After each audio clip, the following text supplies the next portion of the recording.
Welcome, divas and dudes, to Powerhouse Bakery. So good to have you. We are patiently waiting for fall, right? I keep thinking it's going to get cooler and we're going to have the wonderful fall. So I wore my orange just, to pull in the fall colors. So good to have you all. We have been going through a series looking at, of course, additives. We've been looking at organics. This is going to be a little bit of the tail end, and how I'm tying it together is that the sesame seed is soon to be the 9th high allergen food that's going to be listed. I know, interesting.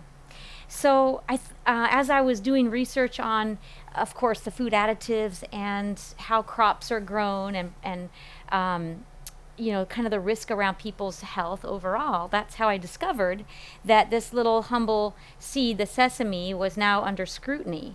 And it kind of made me wonder, what caused it to have higher allergens? What is there something different about its growing pattern, about its cultivation, kind of what's behind it all? And, in summary, I can't find a good reason why the sesame is now being more of a problem. Suffice to say that it could be as simple as, because it's a seed, there is some cross-contamination.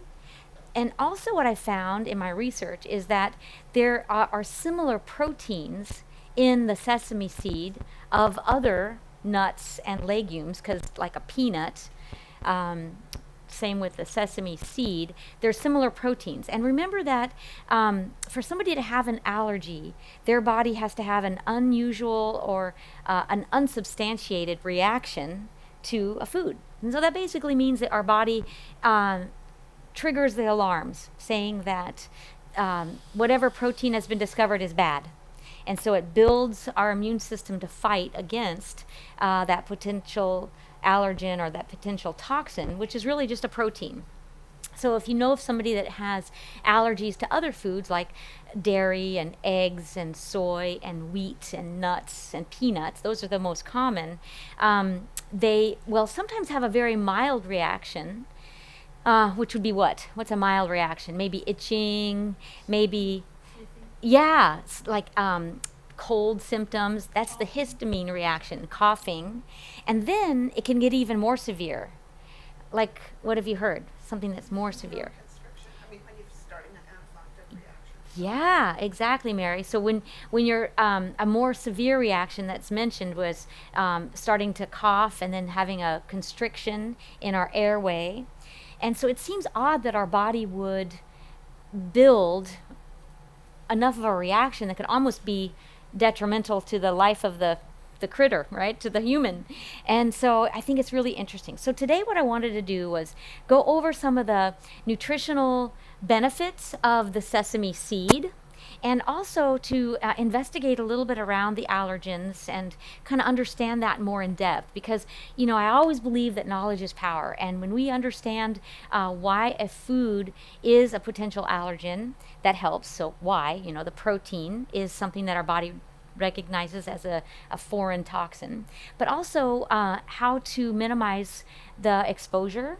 And also, if you were to see a family member have some symptoms, you could right away start asking questions and identify if it really is a cold, or is it an anaphylactic reaction, or something in between. So I feel like the sesame seed is a good place to start because it's kind of in the limelight right now.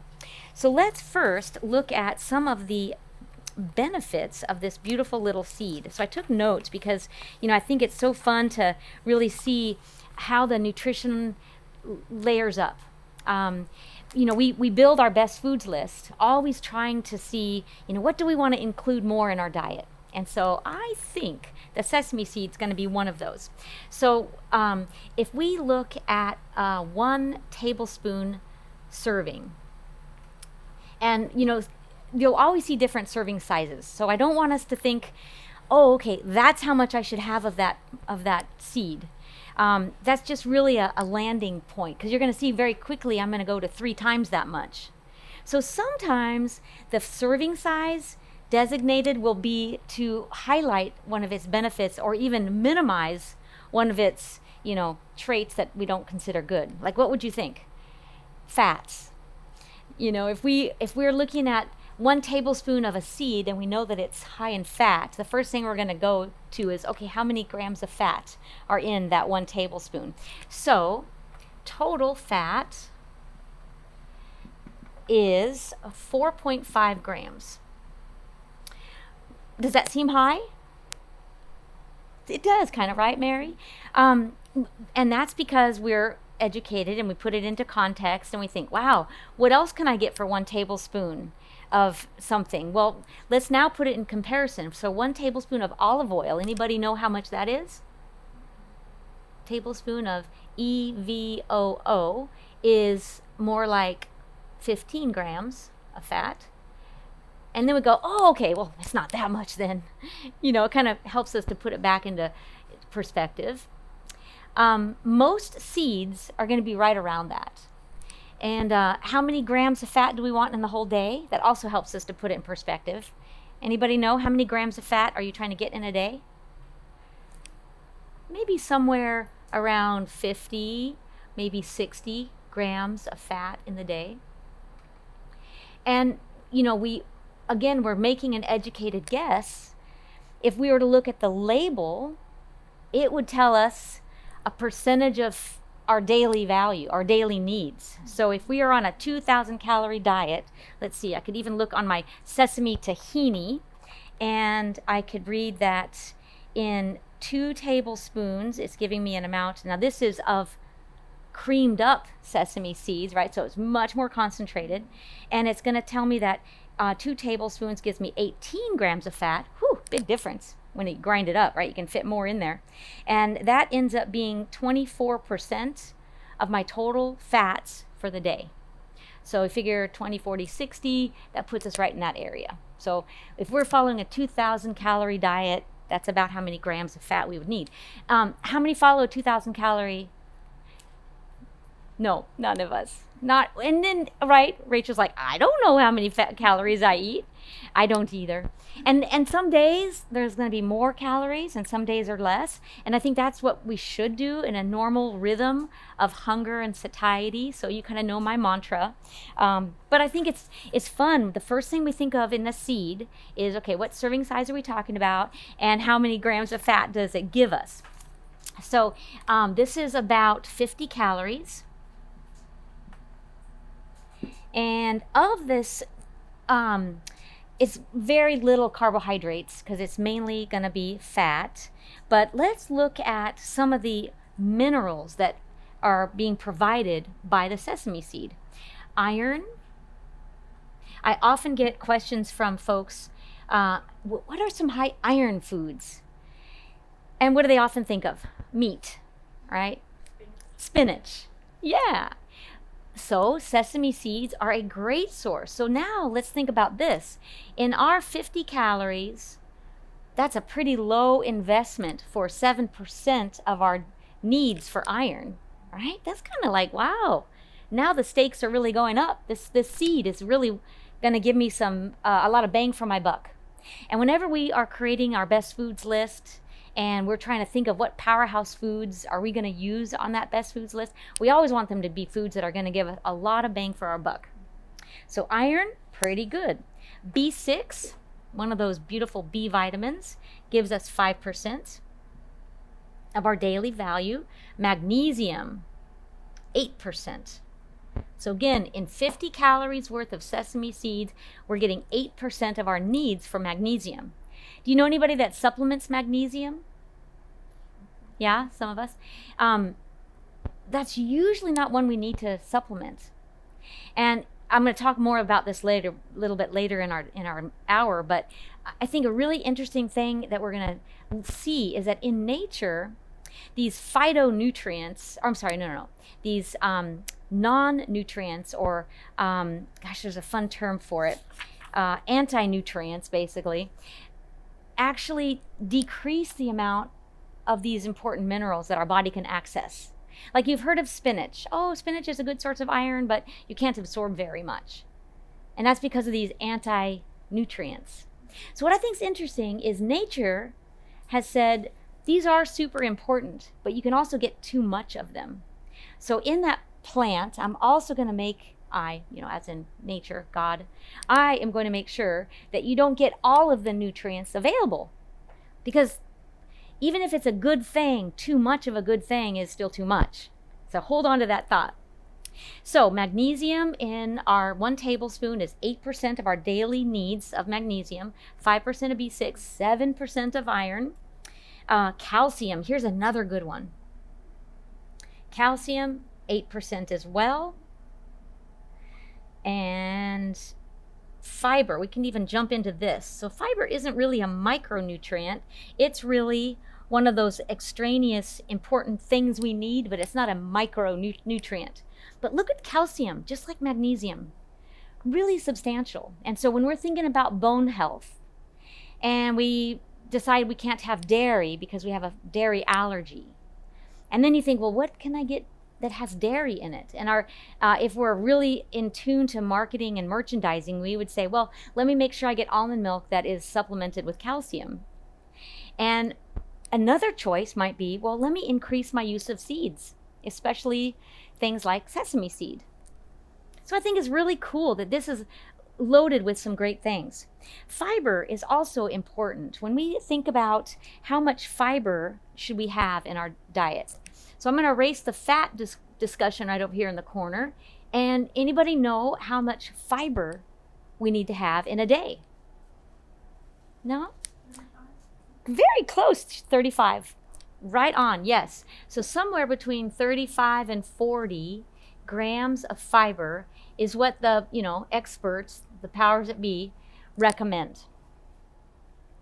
If you were to track your fiber in a day, you probably would have a hard time getting to that number. Unless, right, because you tried it, unless you've made a purposeful effort to look at where fiber is coming from. And looking at labels makes it even tougher because foods that have labels are processed foods oftentimes, and processed foods are going to gradually get less and less naturally occurring fiber. And then what happens is that the marketing and merchandising and the food companies go, all right, they're scratching their head. If we've learned that fiber is important, let's add fiber to foods so that now people that are looking for fiber will buy my product. And what kind of fiber do they add? Usually bran, right? So anybody ever eat Raisin Bran trying to increase their fiber, or all bran, or bran muffins? Yeah. And that's good. That's getting us more bran. My side note to that is whenever you're just adding in sort of dead bran, you're not getting any of the nutrients that was supposed to come with that bran. And so my recommendation is do not supplement your diet with fiber, as in a bottle of fiber that you're going to put on something. Instead, supplement your diet with foods that have fiber, because now you're getting all the other nutrients that go along with the fiber, which is frankly how nature intended. So 35 to 40 grams. So when we think of the sesame seed, what else can we see that's valuable? We know that minerals are right on track, and of course iron is great. Now, if we look at some of the more esoteric identifiers of what is healthy, because remember, a label gives us very little information about the food. We've learned in our last meetings that the NIH, so the National Institute of Health, and the World Health Organization, and all the experts have decided what information they want to give you on a label. We talked about that quite a bit, I think, in our last meeting. And we know that it's not complete. So it's kind of fun, though, to start learning about some of these more esoteric components, like the anti-nutrients. But there's some other ones I think that are really valuable. So if we think of lignans, have you heard of that term before?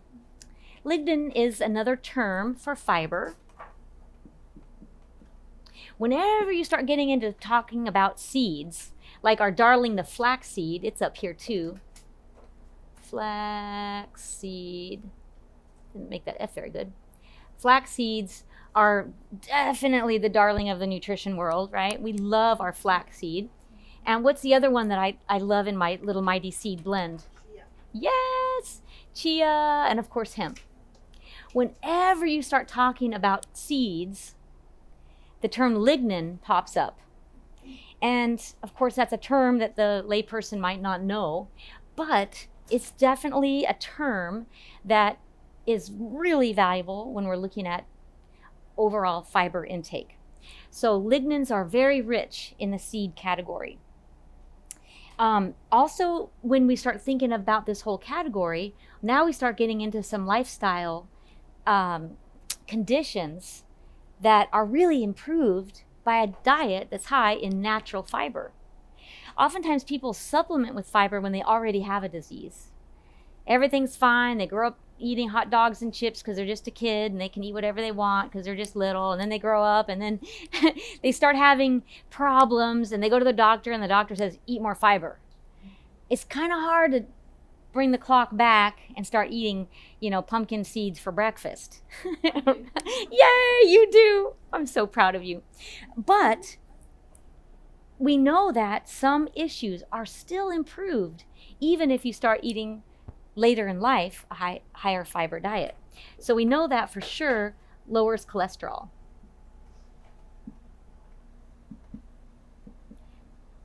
So we can keep it superficial and say we know that eating a diet high in fiber lowers cholesterol. But I never want to stop with superficial with you guys. I always want to give you a little more bang for your buck. So it lowers cholesterol because of the polyunsaturated fatty acids as well as the monounsaturated fatty acids. These get stars because these kinds of fats are helping the body get rid of cholesterol. It even goes so far as to say that it helps to decrease the plaque buildup in the arteries. So even if you ate hot dogs and ice cream and burgers from McDonald's most of your life and you decided, I'm going to get healthy, and you started adding pumpkin seeds to your breakfast and sesame seeds in your lunch and dinner and added tahini, etc., you can start to help clean up the arterial walls with the right kinds of fats that you choose. So to me, that's pretty cool. Another thing that the high fiber does is it also decreases the amount of saturated fat in your diet. So when you choose foods that are not highly saturated, that's of course displacing some of the saturated fats. At least that's the hope. We want to decrease the amount of foods that we eat that have saturated fats. And seeds will have a little bit. So if we go back to the nutrition information, that 4.5 grams of fat in the sesame seeds, that 1 tablespoon, you still get a tiny bit. It's 0.6. 0.6 of fat. So tiny bit. And you've heard me say before that our bodies are perfectly equipped to manage some saturated fats.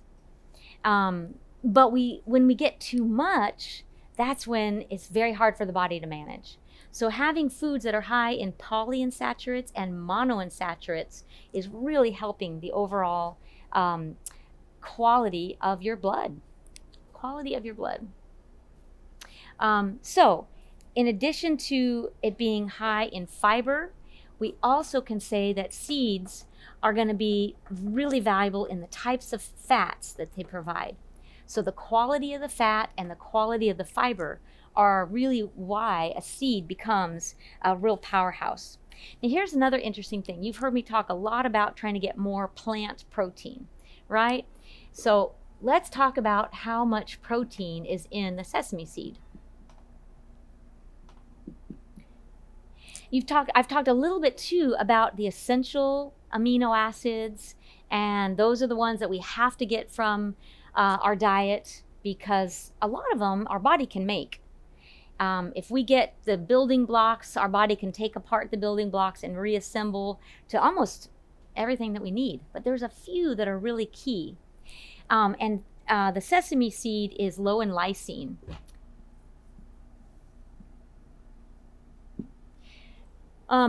There's a lot of plants that are complete. They've got everything they need, but the seeds are a little bit low in lysine. Now, what is a common food that you might think of when you eat sesame seeds that are into a paste? If anybody's ever made this kind of a Mediterranean food, it takes tahini. We're going to make it today, actually. Hummus. Yeah. So hummus is made with a sister ingredient, right? You got to have two things primarily. You got to have sesame tahini, and you've got to have beans. So the garbanzo bean and the kidney bean are really great because they just happen to have extra lysine. So where the seeds are low in lysine, the beans are high. Beans are high in lysine. So yay, they make a great pair, right? Great pair. Moreover, the bean family is really low in methionine. So methionine, and cysteine. So how cool is this that seeds are high in those two ingredients? So they balance them out. So again, it's just so cool that where seeds are low in lysine, methionine and cysteine, seeds can take care of. So it's a great partnership. And so I love the fact that we've got this recipe that we can use in so many different capacities that help make the plant protein a really good marriage, if you will. But also we think of what's important that we've learned most recently in the world of plant protein and people trying to eat more plant protein foods. We're also relieved to hear that you don't have to eat foods that are high in lysine and low in lysine at the same meal. It helps because you can kind of check it off in your brain if you know that one's low or not. But because the amino acids circulate in our body for several hours, you might have some sesame seeds as part of your trail mix. And the trail mix is made with just seeds and nuts, and it's going to be low in lysine. But at breakfast, you had oatmeal, and oatmeal is really high in lysine. So now you've got those correct amino acids floating in the body. So our hypothalamus, which is kind of that brain center that does all the planning and coordinating of what we need to build and rebuild, can check the box. We've got what we need. We're going to rebuild all those enzymes and hormone systems to make our body function. So I'm really encouraged that, there's plenty of ways to make sure that we get all of our nutrients covered, even if it's not in the same meal. So now let's go back to that, the anti-nutrients a little bit. Because you've probably, if you've done any reading, and I know you're all foodies, that's why you're here, you've heard about oxalates and phytates. So let me write those down. Oxalates and phytates. There's all kinds of nutrition experts on the social media, internet, talking about why you should never eat beans. In fact, one of the nutrition plans, the health plans that I actually kind of like, called Whole30, tells you not to eat legumes at all. Take them out of your diet because of these anti-nutrients. And I'm telling you guys, when I was in college, I never even heard of this. And that's why I had to look at my notes. I always forget it's called anti-nutrients. But it's kind of a new thing. And it's a powerful process that we have to understand. And that is when nutrition experts hear about something like this, they see an opportunity to help by making sure that you listen to them and buy their products. Remember, I mentioned earlier that nature is really good at accommodating, just like with the amino acids. If you don't eat all the right essential amino acids at your first meal, but you eat them later in the day, you're good. If you have some foods that are higher in these fibers, truly, that's okay because your body's going to get what it needs. And so supplementing in order to avoid the anti-nutrient, in my opinion, is not necessary. Eating a wide variety of foods that are plant-based are not going to be a problem with getting too many anti-nutrients. But let's just say you want to be extra careful because you have a tendency to be low in, say, magnesium or iron, and you really want to make sure that these anti-nutrients aren't getting in the way of your body absorbing your iron or your magnesium. What can we do about it? Well, you can roast, soak, or another one I really love is sprout your seeds. Has anybody ever tried sprouting pumpkin seeds? No, it's super easy. You have to start with some that are not currently roasted because, you kind of think of them as being raw, alive, if you will, not cooked. So you start with a fresh pumpkin seed or a sesame seed, wash them, put them on a paper towel, and let them sit out. I did this with mung beans not long ago because they're also very high in oxalates and phytates. And they are beautiful. So it takes about 2 days and they start growing a little tail. It's just amazing how nature just wakes up with a little bit of moisture. It can't be in a closed environment. It has to be on a paper towel. Try to get a paper towel perhaps that's not been bleached. So just a natural surface. But sprouting them helps to break down that fiber so that your body's better able to get those minerals or those micronutrients that are so valuable in the plant. So pretty cool. When we think of other values around the seeds, particularly the sesame seed, we think about phytoestrogens as well. I mean, the phytates and oxalates are thought to reduce the minerals that are available in those foods. But, really we're looking at the overall value of that seed. And it doesn't, the anti-nutrients don't really come into play as much when we start thinking about the polyphenols and some of those other antioxidants that are available in seeds and nuts. And I know a lot of us have been really conscientious about where do we get our phytoestrogens. And so seeds and nuts are a great source of phytoestrogens. So some of the research out there talks about phytoestrogens helping in our anti-inflammatory processes. So, of course, we know phytoestrogens have some concern. We still hear in the medical community that if we're trying to avoid estrogen because it might stimulate unhealthy growth of a cancer cell, does that mean we should not eat a plant that has estrogens? So more and more research is helping us really kind of unpack this whole idea. And one of the great issues is that when we eat foods that have this very weak hormone-like substance, it helps our body avoid the inflammatory process. So again, going back to powerhouse foods, things that are loaded with minerals and protein and some natural fiber, even if that fiber falls into the anti-nutrient category like phytates and oxalates, we know that overall fiber is good. So we just kind of take out of our mind the fear-mongering that some website experts tell us never to eat a bean because of the anti-nutrients. Because we know that overall it's going to have so many great qualities. So the anti-inflammatory process helps us in a couple ways. One, it's giving our body all those building blocks it needs to get hormones and regenerating connective tissue and building our immune cells, but also it helps our biome. So that falls right back into another conversation that we've had for a long time. I loved it and I still want to learn more about the biome. But we know that when we eat foods that are high in phytoestrogens, we definitely are helping to nurture our biome.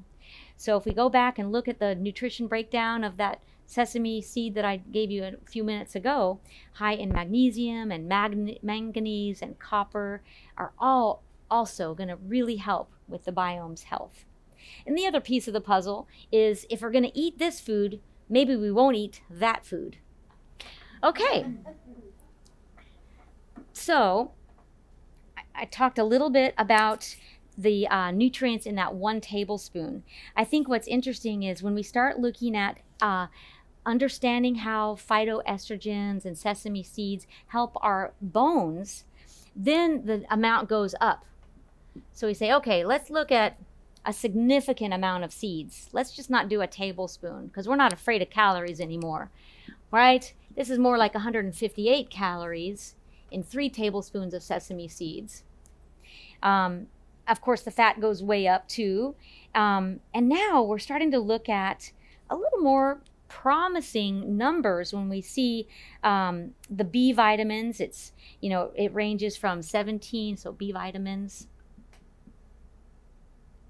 ranges from like thiamine is 17%, niacin 11%, B6 5%. So anywhere from 5 to 17% of several of our important B vitamins are coming from 150 calories.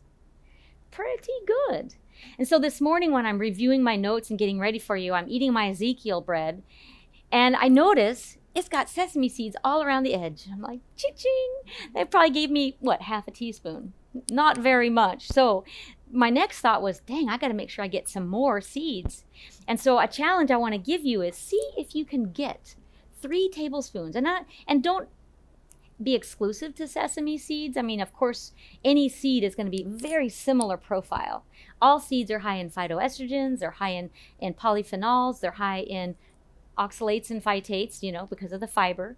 If you wanted to soak them or buy them roasted, all those things work. And it's really exciting when you start seeing, look at the iron levels now. And we all need iron to help build our blood and help build our immune system. Vitamin E. The sesame seed provides a unique component of vitamin E. It's just called gamma tocopherol. Gamma tocopherol.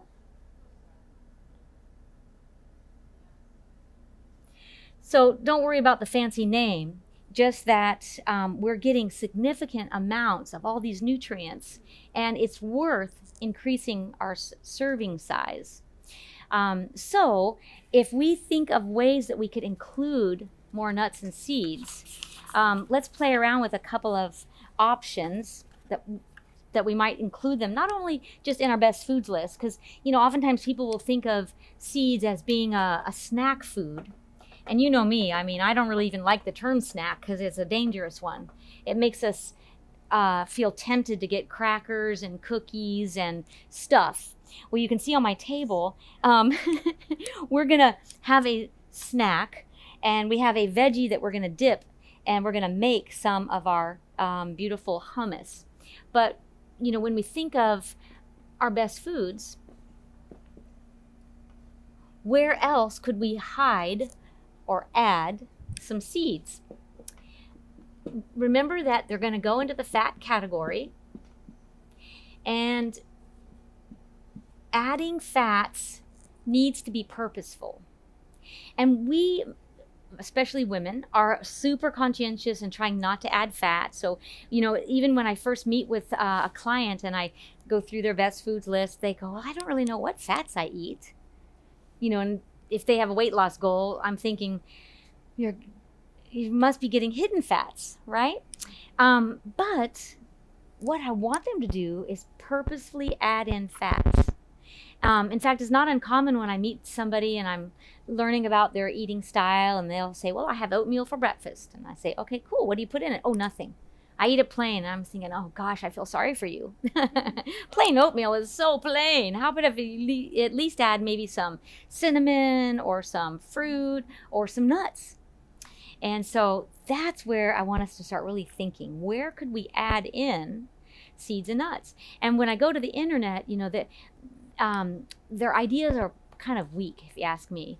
Oftentimes, if you're trying to get ideas of where to add, they'll say, oh, add it to your yogurt or to your cereal or to your smoothie. Those are like the 3 things. And I say, well, what if I don't eat any of those 3 things? So what I want to do is empower you to think of ways that you could add in seeds and nuts that will truly be part of your repertoire. So one of the most popular is to think of a wrap style food. So get rid of the sandwich.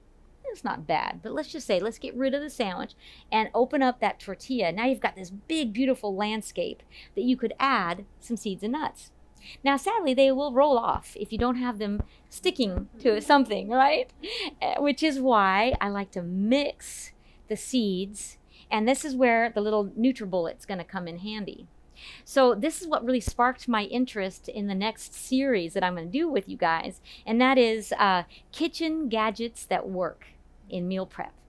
And I'll be gone for one of the weeks in October, and so we're going to have a guest speaker. So we've been kind of working on our topics, and it's so fun to think of what gadgets really work. And those of you that know me, I'm not really much of a gadget gal. I pretty much just use my really good knife and that's it.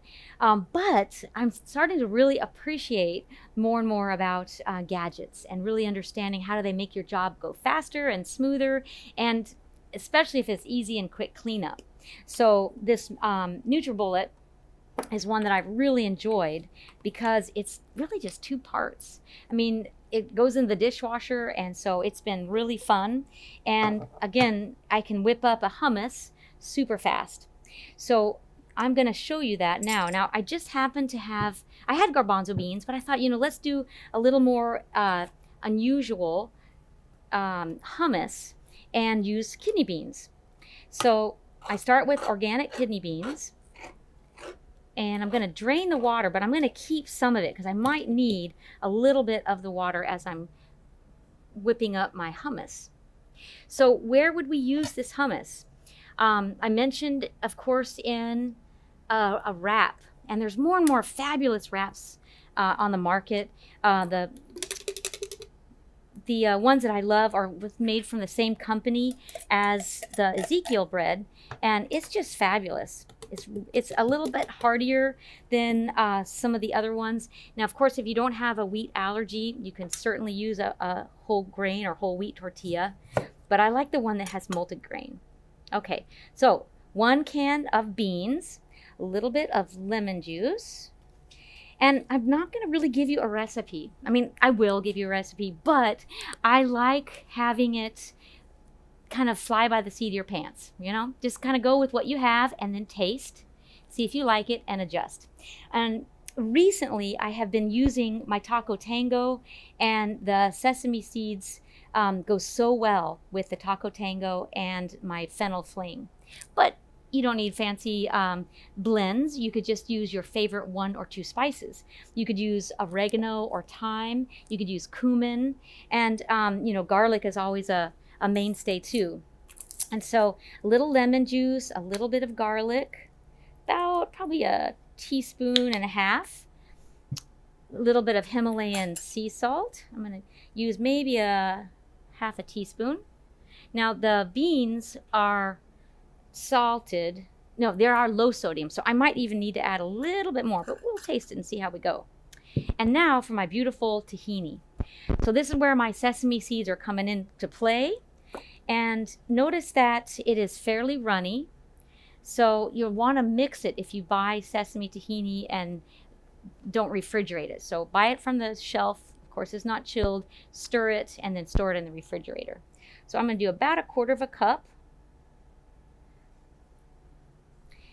Screw the lid on top.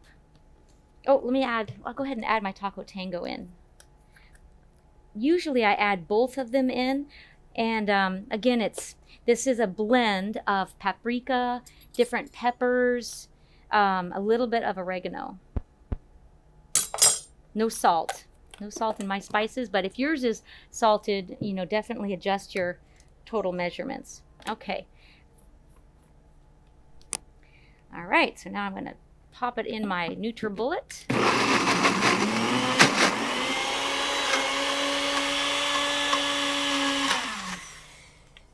Usually I need 1 quick stir, and that will do it. At home, I actually make a larger batch, and it keeps for a good long time. So see, it's pretty thick. So that's where I wanted to keep some of the juice. I'm just going to add a little bit in there. I still like hummus to be pretty thick and yummy, so it holds on to your veggie. But you can always play with the amount of lemon as well. I do like a pretty tart one. Now I left lime juice on my table too because sometimes lime is a great comparison with the sesame. Yeah, that looks beautiful.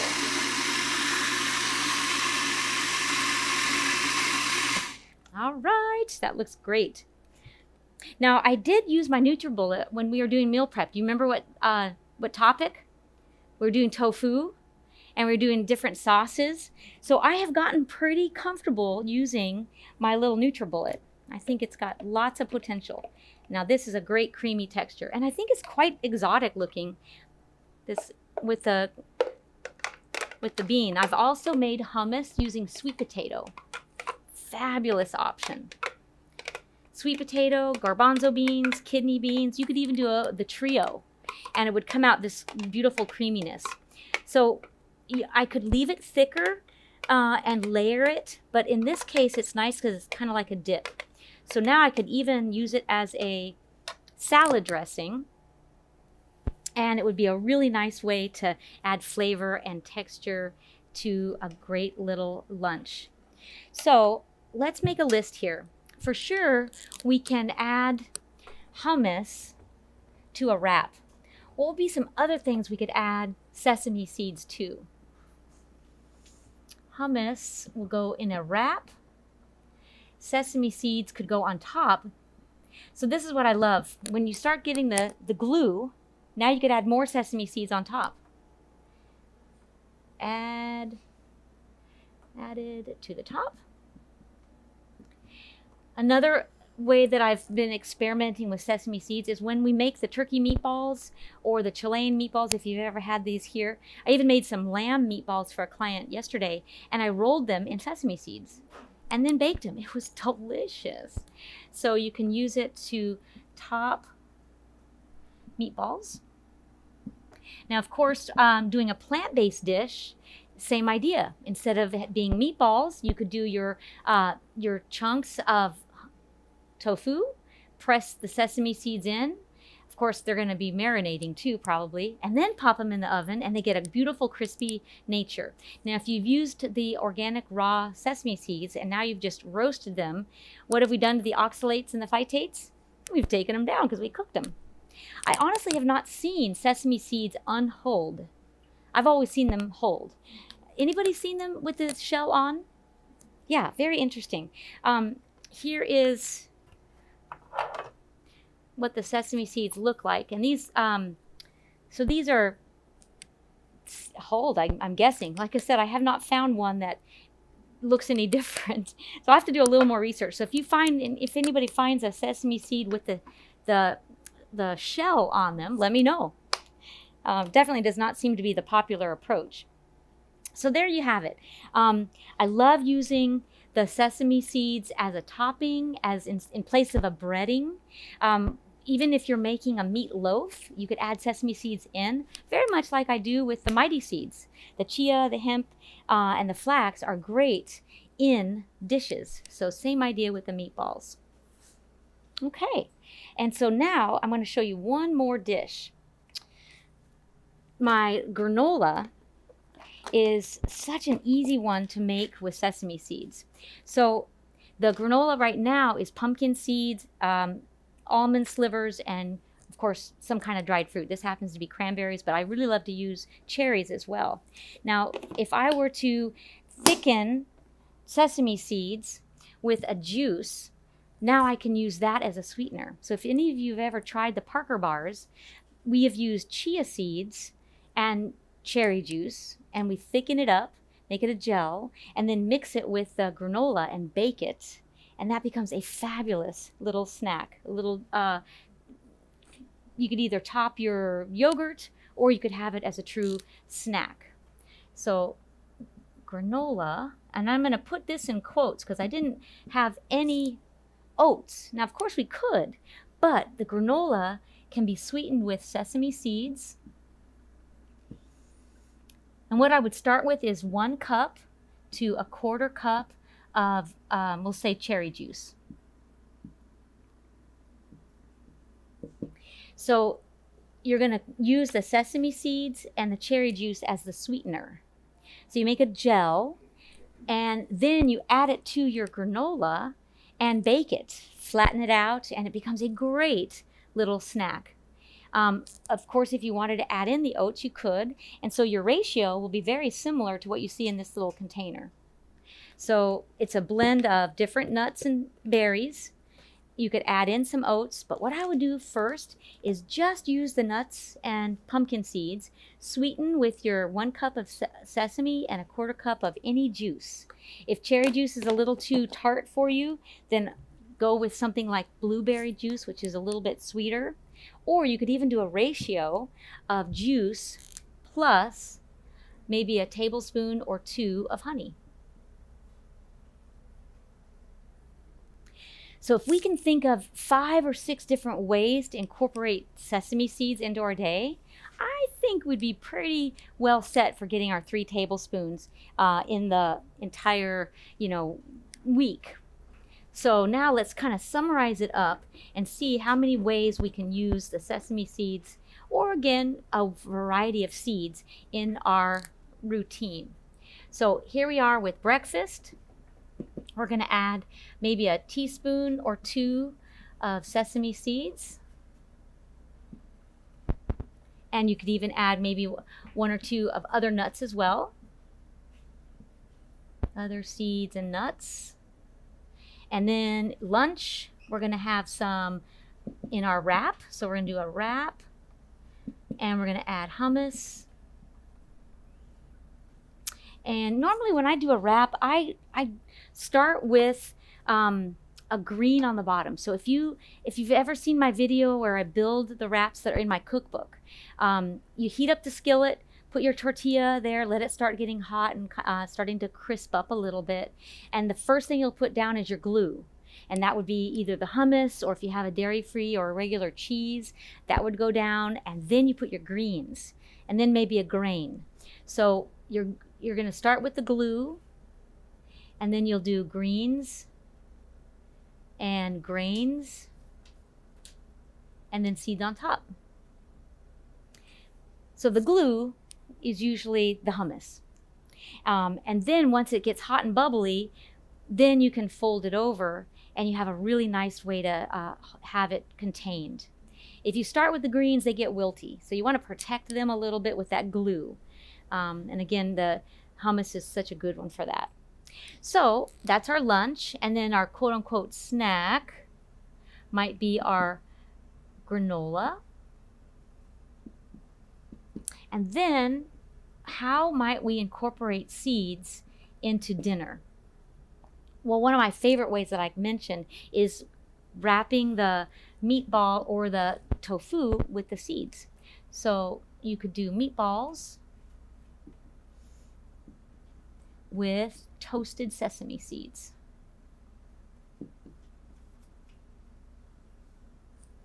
So there you have it. For sure, we're going to make it to our 3 tablespoons.